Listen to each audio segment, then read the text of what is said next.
मेरा civil hospital सोला रोगचाळा की बात करें तो गया अठवाडिये में अमरी हॉस्पिटल में ओपीडी लगभग 13,568 दर्दियों नोधाया तथा दाखल दर्दियों 1,532 दर्दियों गया अठवाडिये में अमरी हॉस्पिटल में नोधाया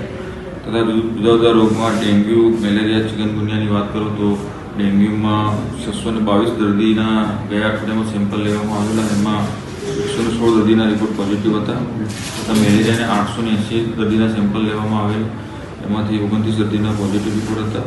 અને ચિકનગુનિયાના 65 દર્દીના સેમ્પલ લેવામાં આવેલા એમાંથી 14 દર્દીના રિપોર્ટ પોઝિટિવ હતા તથા વાયરલ ઇન્ફેક્શનના કેસ 2072 અમારી હોસ્પિટલમાં ગયા અઠવાડિયામાં નોંધાયેલા ખાસ ભાદરવા મહિનામાં ઋતુગત બીમારી જોવા મળતી હોય છે સામાન્ય રીતે ઇમ્યુનિટી ડાઉન થતી હોય એના કારણે શરીરમાં રોગપ્રતિકારક શક્તિ ઓછી થતી હોવાથી जुदा जुदा रोग थता हो जेमा डेंग्यू मलेरिया चिकनगुनिया खास हो तो तेवी स्थिति में आखा भाईना कपड़ा पहरवा जोईए अने संपूर्ण खोराक लेवो जोईए अने जो ताव आवतो होय कई सिम्टम देखाता होय तो नजीकना सरकारी होस्पिटल में बतावी दवा लेवी जोईए। डेंग्यू और मलेरिया केस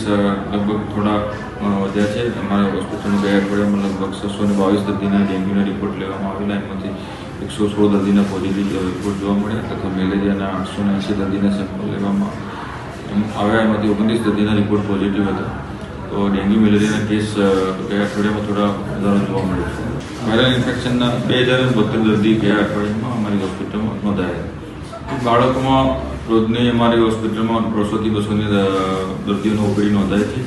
अने अत्यारे अमरी होस्पिटल में बाळको में 72 दर्दी अमरा पीडियाट्रिक विभाग में दाखल है અને બાળકમાં પણ ઇમ્યુનિટી ડાઉન થવાના કારણે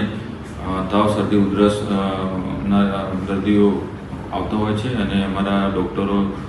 તેમને સંપૂર્ણ તપાસ કરી અને હોસ્પિટલમાં જરૂર પડે તો દાખલ કરી અને સારવાર આપે છે। સામાન્ય રીતે સંપૂર્ણ સ્વસ્થ આહાર લેવો જોઈએ જેનાથી આપણું સ્વાસ્થ્ય સારું રહે અને આપણે નિરોગી રહીએ એના માટે આપણે પોતે કાળજી લેવી જોઈએ અને આપણા ઘરમાં પણ બધાને જણાવવું જોઈએ।